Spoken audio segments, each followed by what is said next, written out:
जी बिस्मिल्लाहिर्रहमानिर्रहीम। Question number 1, respirations involves. Process of respiration में क्या चीज़ें जो है वो इन्वॉल्व है। 4 options are given there. Number A, mechanical and biochemical process, it's physical process. Number C, it's a chemical process, and number D, it's biochemical processes. So 4 options are given there. I just give you 10 seconds. You just think about it, and then I tell you what is the right answer.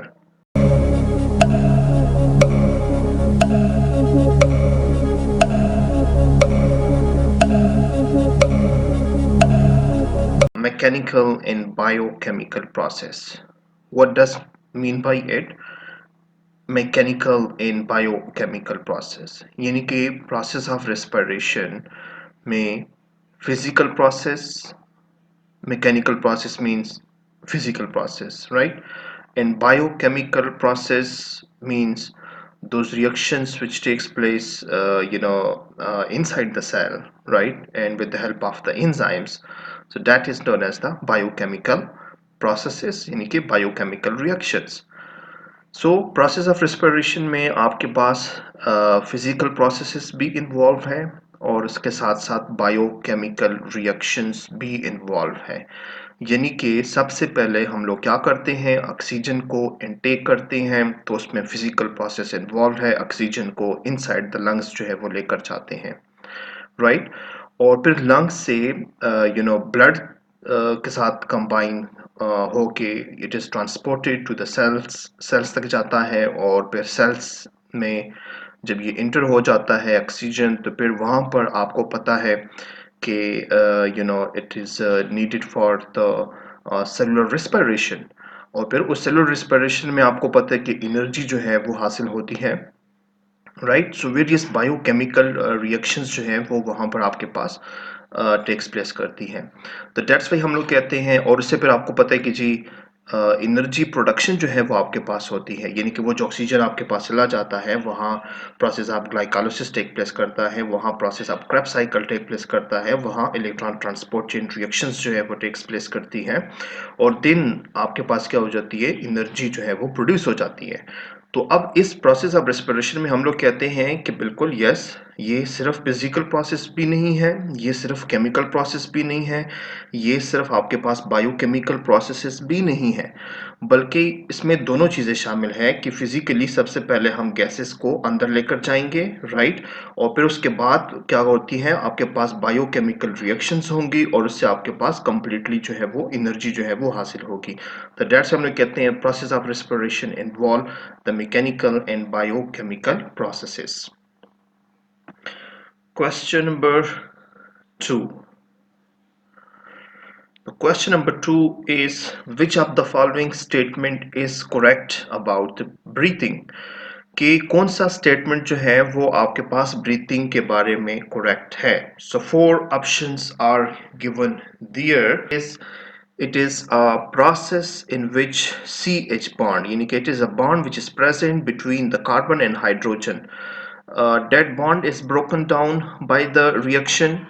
इस process को हम लोग breathing का process कहते हैं। या option number B जो आपके पास गिवन है कि इट इज़ अ मैकेनिकल या physical process of exchange of gases, इसको हम लोग क्या कहते हैं, ब्रीथिंग का नाम देते हैं। या फिर जो biochemical processes of exchange of gases, इसको हम लोग ब्रीथिंग का नाम देते हैं। या chemical process of exchange of gases, इसको हम लोग ब्रीथिंग का नाम जो है वो देते हैं। So 4 options are given there. You just think about it. I give you 10 seconds, right? And then I tell you what is the right answer.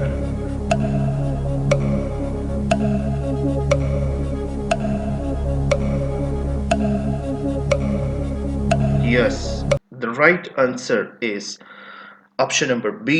It is mechanical या physical processes of exchange of gases, यानी कि basically हम लोग कहते हैं कि ये जो physical processes of exchange of gases है, physical process of exchange of gases से क्या मुराद है, यानी कि जिसमें फिजिकली आपके पास जो एक्सचेंज ऑफ गैसेस हैं जो कि इंसान के में और इन्वायरमेंट के दरमियान जो टेक प्लेस करती है, राइट, और लंग्स लेवल पर जो आपके पास टेक प्लेस करती है, इस प्रोसेस को बेसिकली हम लोग क्या कहते हैं, द प्रोसेस ऑफ ब्रीथिंग।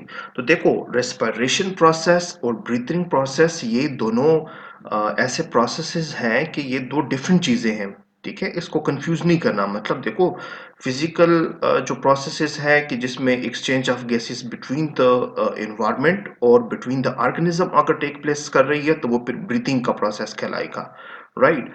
और जब आपके पास जो एक्सचेंज ऑफ गैसेस हैं, जब वो ब्लड के दरमियान, राइट, और सेल्स और टिश्यूज के दरमियान जब आपके पास टेक प्लेस करती है, और फिर आपके पास डिफरेंट केमिकल रिएक्शंस जो है वो टेक प्लेस करती है, और अल्टीमेटली उससे एनर्जी जो है वो प्रोड्यूस होती है, तो फिर हम उसको रेस्पिरेशन का नाम जो है वो देते हैं। So always keep in mind कि ब्रीथिंग एंड द जो आपके पास रेस्पिरेशन है, they are not same, they are two different processes. So breathing क्या है? It's basically the physical processes of exchange of gases. Question number three, we have question number three is the nose encloses a dash, कि knows जो है enclose करता है किस चीज को? इनक्लोज करने का मतलब ये होता है कि चारों तरफ से घेरना, चारों तरफ से उसको कवर अप करना, यानी कि नोज जो है वो चारों तरफ से किस स्ट्रक्चर को जो है वो आपके पास कवर अप करता है। So number A option is pharynx, option number B is nasal cavity, option number C is bronchi, and option number D is buccal cavity. So I give you 10 seconds, you just think about it, and then I tell you what is the right answer.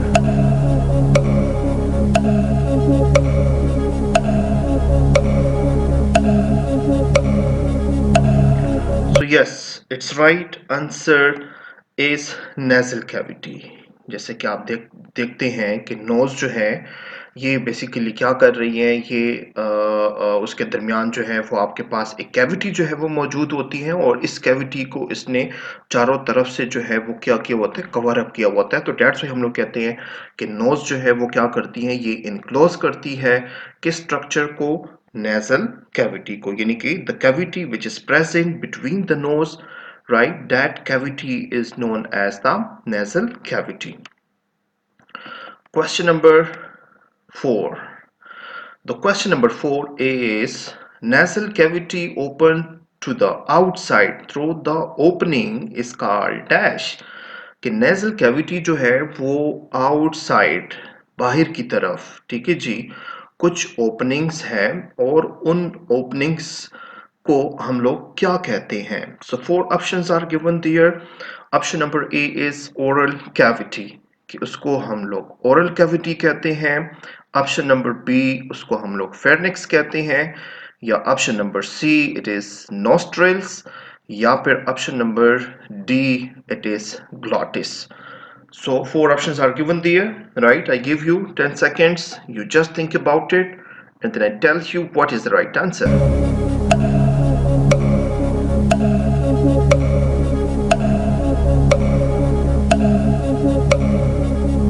So the right answer is nostrils.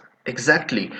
यानी कि देखो, जो आपके पास knows है और nasal cavity आपके पास मौजूद है, तो नेजल कैविटी के जो बाहर साइड है, राइट, अगर आप देखें नोज के स्ट्रक्चर को, तो उसमें आपको दो स्मॉल ओपनिंग्स बाहर की तरफ जो है वो नजर आती है, और इन स्मॉल ओपनिंग्स को हम लोग क्या कहते हैं? नोस्ट्रिल्स का नाम जो है वो देते हैं, जो कि बाहर वाले साइड पर आपके पास मौजूद होती हैं, एक left and the other one is the right side. Question number 5.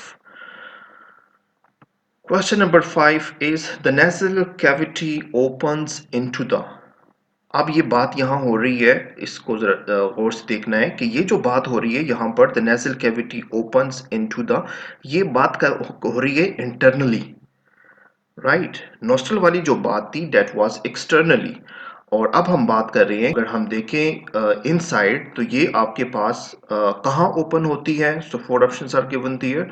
Number A, alveoli, कि ये एल्वोलाई में जाके एंड हो रही है, या option number B, pharynx, option number C, larynx, या फिर option number D, oral cavity. So I give you know, 10 seconds. You just think about it and then I tell you what is the right answer.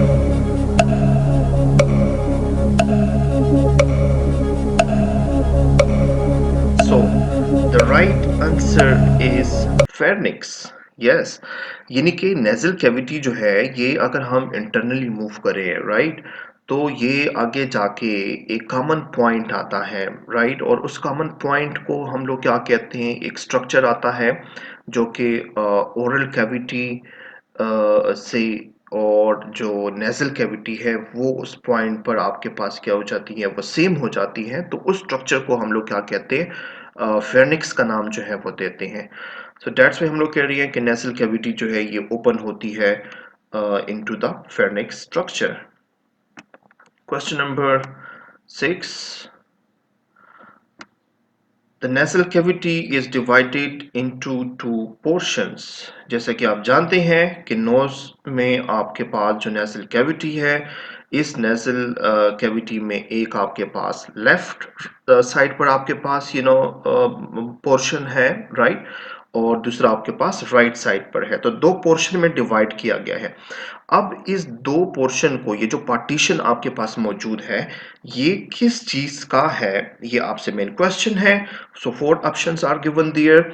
Option number A, कि ये आपके पास by a tube like structure, कि ये एक tube के through ये partition बनी हुई है।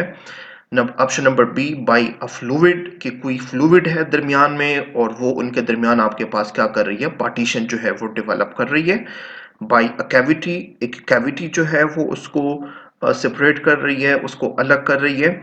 या option number D, by a wall, कि एक वॉल जो है वो आपके पास क्या कर रही है, उसको, ये जो नेसल कैविटी है उसको दो पार्ट्स में जो है वो डिवाइड किया गया है। So you just think about it. I give you only 10 seconds and then I tell you what is the right answer.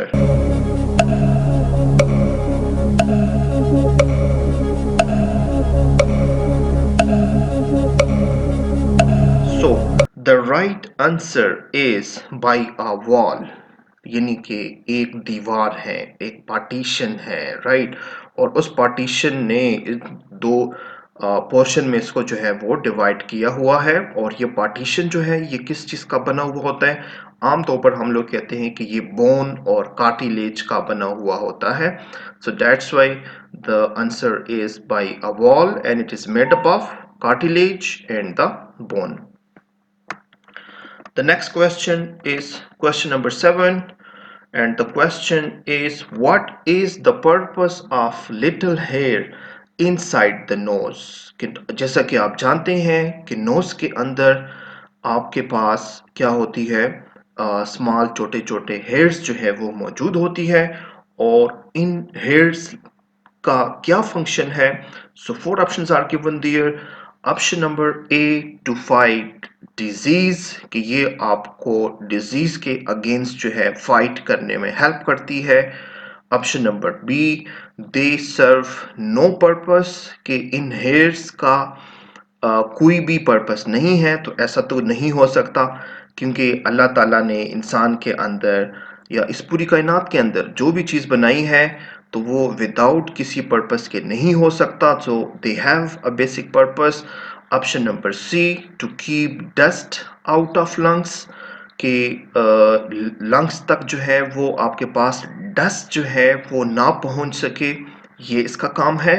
या option number D, to tickle the nose and cause sneezes, यानी कि ये knows में जो है वो क्या करती हैं, गुदगुदी करती है, राइट, और स्नीजिंग यानी कि चींकने का सबब जो है वो आपके पास बनती है। So 4 options are given, one of them is the right answer. So I give you just 10 seconds, you just think about it and then I tell you what is the right answer.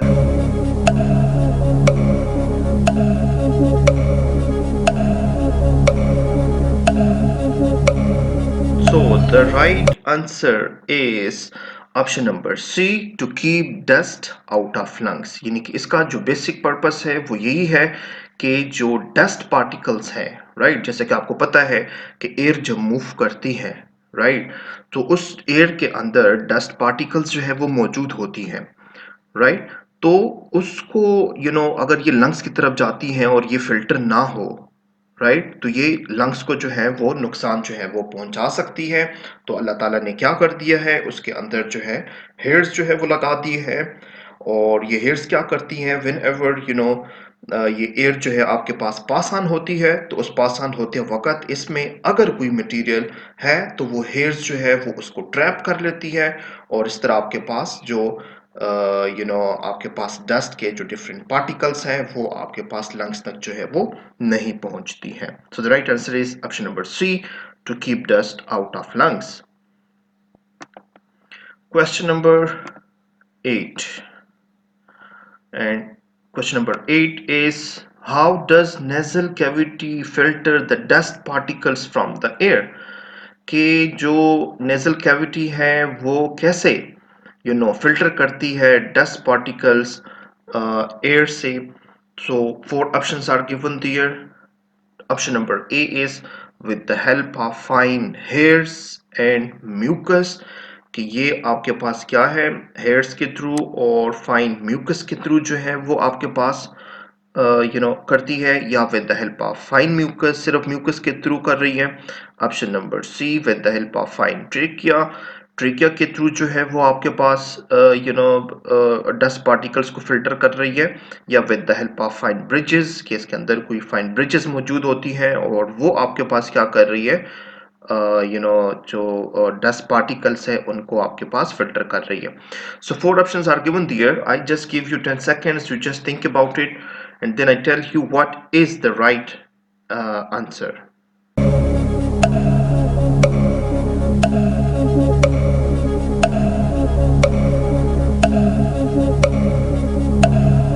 So the right answer is option number A, with the help of fine hairs and mucus। जैसा कि आप जानते हैं कि knows के अंदर जो nasal cavity है, उसकी जो मेम्ब्रेन होती है वहाँ पर आपके पास क्या है, फाइन छोटे छोटे हेयर्स मौजूद हैं। और इसके अलावा जब हम थोड़ा सा डीप आगे मूव करते हैं तो वहाँ हम लोग कहते हैं म्यूकस जो है वो बाकायदा मौजूद होती है। और जब भी आपके पास एयर वहाँ से गुजरती है तो ये फाइन हेयर्स और म्यूकस जो है ये क्या करती हैं, ये हेल्प करती है और ये आपके पास जो एयर है उसको बाकायदा जो है वो फिल्टर कर रही होती है। तो चलो, हेयर का जो फंक्शन है वो हम लोग कहते हैं कि ये बेसिकली जो है आपके पास जो डस्ट पार्टिकल्स हैं उनको रोक रहा है। और जो म्यूकस है उसको हम लोग कहते हैं कि जब एयर वहां से गुजरती है तो ये जो एयर है इसको तकरीबन बॉडी के टेम्परेचर के मुताबिक जो है वो बनाया जाता है, राइट।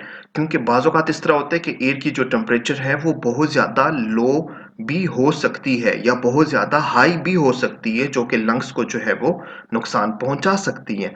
फॉर एग्जांपल, जिस तरह हम कहते हैं कि लेट सपोज अगर आप मौजूद है सियाचिन में और वहाँ पर आपके पास जो टेम्परेचर है वो -35 -50 यहाँ तक जा रहा है, तो वो -50 अगर आप एयर जो है वो इनहेल करेंगे और अगर इसके अंदर म्यूकस ना होता, राइट, तो फिर क्या हो जाता, ये जो एयर है, जो ठंडी एयर है, ये जब अंदर मूव करती तो ये बिल्कुल आपके लंग्स को जो है वो फ्रीज कर देता, राइट। लेकिन ऐसा होता नहीं है। क्यों नहीं होता?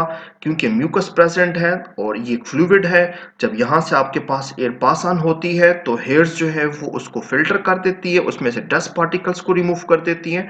और जब ये म्यूकस से पास ऑन होती है तो वहाँ हम लोग कहते हैं कि तकरीबन तकरीबन बॉडी के टेम्परेचर के मुताबिक उस एयर का टेम्परेचर जो है वो बना दिया जाता है।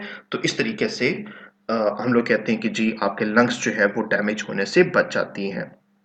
Right. So option number A is the right answer. So कि ये कैसे फिल्टर कर रही है, तो हम लोग कहते हैं with the help of fine hairs and mucus. The next question is question number 9. And question number 9 is which processes does not occur in the nasal cavity. कि ये जो nasal cavity है, नोज के दरमियान जो आपके पास कैविटी मौजूद है, जिसको हम लोग nasal cavity का नाम दे रहे हैं, तो हम लोग कहते हैं कि कौन से फंक्शन है जो इस nasal cavity के अंदर जो है वो नहीं टेक प्लेस करता. So 4 options are given there. Number first, trapping of large dust particles. कि नेजल कैविटी जो है trapping of large dust particles जो है वो नहीं करती है. या हम लोग कहते हैं humidification of the inhale air, कि ये जो इनहेल्ड एयर है उसकी ह्यूमिडिफिकेशन करना, राइट, ये नहीं कर रही है. या एक्सचेंज ऑफ गैसेस नहीं कर रही है. या हम लोग कहते हैं warming of the inhaled air, के एयर जो है उसको वार्म जो है वो नहीं किया जा रहा होता. सो इनमें से एक ऑप्शन ऐसा है कि जो कि not, it is not the function of the nasal cavity. So you just think about it, what is that function which doesn't take place in the nasal cavity. I give you 10 seconds and then I tell you what is the right answer.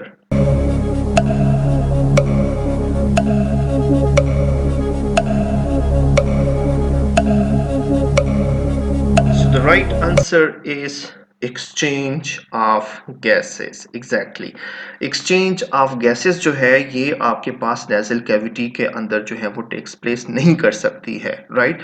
क्योंकि हम लोग कहते हैं exchange of gases जो है ये lungs में takes place करती हैं. और लंग्स में भी हम लोग कहते हैं कि वहाँ पर एक स्ट्रक्चर है जो उसका फंक्शनल यूनिट है, जिसको हम लोग एल्वोलाई का नाम देते हैं. तो उस एल्वोलाई में जाके एक्सचेंज ऑफ गैसेस जो है वो आपके पास टेक्स प्लेस करती है.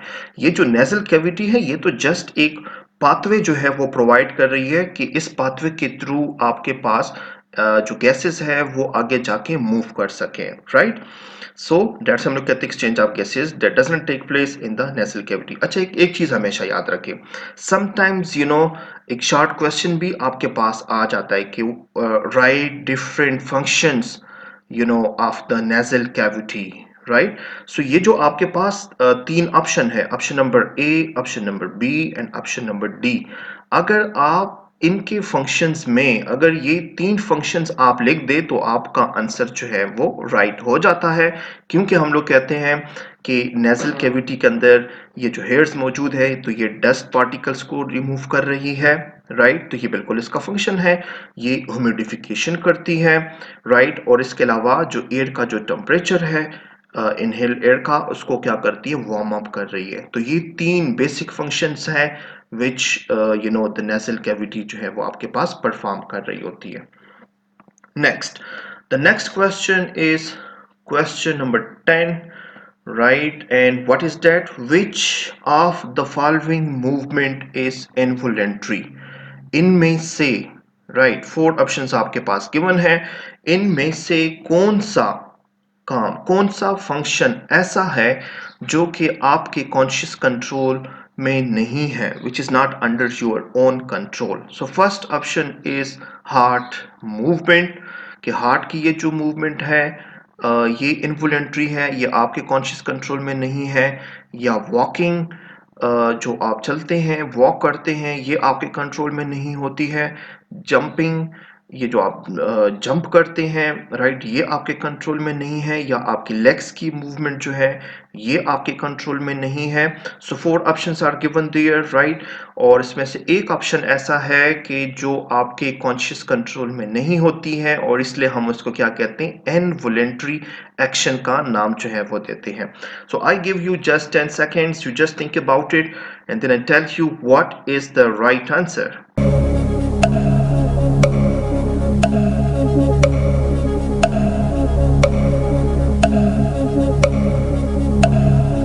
Right answer is heart movement. Exactly, heart movement जो है हम लोग कहते हैं, जैसा कि आपको पता है कि हार्ट जो है ये बेसिकली कार्डियक मसल से बना हुआ है.